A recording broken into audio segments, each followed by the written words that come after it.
உழைப்பவர்களை மதிக்கின்ற இயக்கம் அதிமுக என முன்னாள் அமைச்சர் KT ராஜேந்திர பாலாஜி தெரிவித்தார். திருச்சியில் அகில இந்திய குயவர் உரிமை கட்சி மற்றும் அனைத்து குயவர்கள் நலசங்கம் இணைந்து நடத்திய முதல் மாநில மாநாட்டில் அதிமுக முன்னாள் அமைச்சரும் விருதுநகர் மேற்கு மாவட்ட செயலாளருமான KT ராஜேந்திர பாலாஜி கலந்து கொண்டார். அவருக்கு மாநாட்டு ஏற்பாட்டாளர்கள் சிறப்பான வரவேற்பளித்தனர்.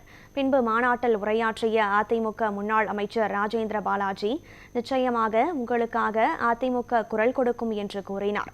அதிமுக ஆட்சியில் செங்கல் சூளை வைப்பதற்கும் மண்பானை செய்வதற்கும் இலவசமாக மண்பாஸ் வழங்கப்பட்டதாக கூறினார். ஆனால் திமுக ஆட்சியில் விலை போகிவிட்டதாக தெரிவித்தார். வரும் சட்டமன்ற தேர்தலில் அதிமுக வெற்றி பெற்று மீண்டும் அதேபோல மண் எடுப்பதற்கு இலவசமாக பாஸ் வழங்கப்படும் என்று உறுதியளித்தார்.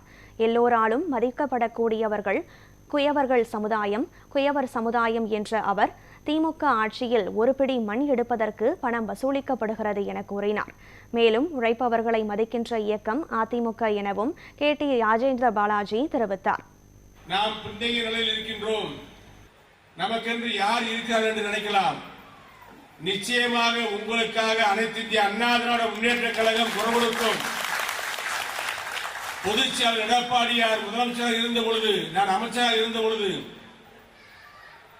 மண் பாஸ் உங்களுக்கு உங்கள் சமூகத்திற்கு செங்கச்சூளை வைப்பதற்கோ மண்பானை செய்வதற்கோ மண் பாஸ் விலையில்லாமல் ஃப்ரீயாக வழங்கப்பட்டது என்பதை இங்கிருக்கின்ற சமுதாய மக்கள் அறிவீர்கள். இன்றைக்கு திமுக ஆட்சியில் அது விலையாகி போய்விட்டது. இன்றைக்கு சூழ்நிலைகள் எல்லாம் சமூக விரோதிகளுடைய கூடாரமாக மாறிக்கொண்டு இவர்கள் உங்களை விரட்டியடித்து அதை புடுங்குகிறார்கள். அதை பற்றியெல்லாம் இங்கே பேசினீர்கள்.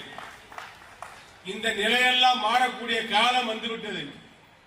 எப்படி முந்தைய ஆட்சியில் அதிமுக ஆட்சியில் எடப்பாடி ஆட்சியில் உங்களுக்கு ஃப்ரீ பாஸ் போட்டு விவசாயத்திற்கு மண் கொடுப்பதை போல மண்பாண்டம் செய்வதற்கும் ஃப்ரீ பாஸ் போட்டு மண் கொடுக்கப்பட்டதோ அதே போல் ஒரு நிலைமை நிச்சயமாக வரும்.